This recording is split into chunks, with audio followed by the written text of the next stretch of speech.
La tectonique globale. Réponse expliquée. On commence? Observe bien le mouvement de ces différentes plaques.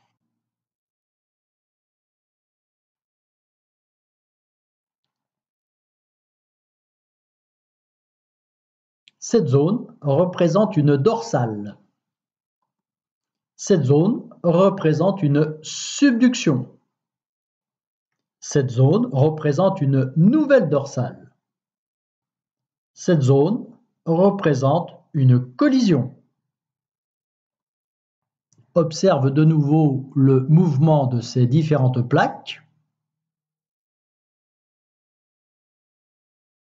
Dans ce bilan global, le nombre de plaques représentées est de 5. Explication. Ici, vous avez la plaque P1, ensuite la P2, P3, P4 et enfin la P5. Mais quel est le moteur de ces mouvements tectoniques? Dans ce bilan global, les zones volcaniques sont en 1, 2 et 3. En 4, ce n'est pas possible, c'est une collision. Il n'y a pas d'eau en profondeur pour permettre la formation d'un magma.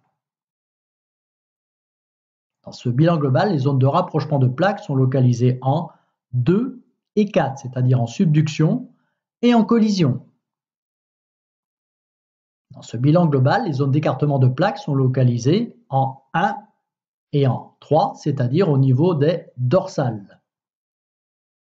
Le moteur de la tectonique des plaques, observe bien. Quelle est la légende la plus juste?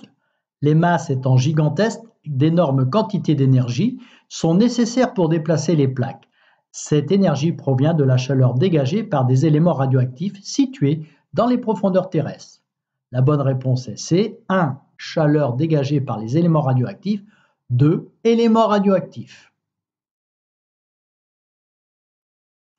Quel est le bon résumé? Les masses étant gigantesques, d'énormes quantités d'énergie sont nécessaires pour déplacer les plaques. Cette énergie provient de la chaleur dégagée par des éléments radioactifs situés dans les profondeurs terrestres. 1. Chaleur. 2. Radioactif. 3. D'énergie. 4. Masse. Le résultat? 1D, 2A, 3D, 4B, 5C, 6D, 7B, 8A, 9C et enfin 10A.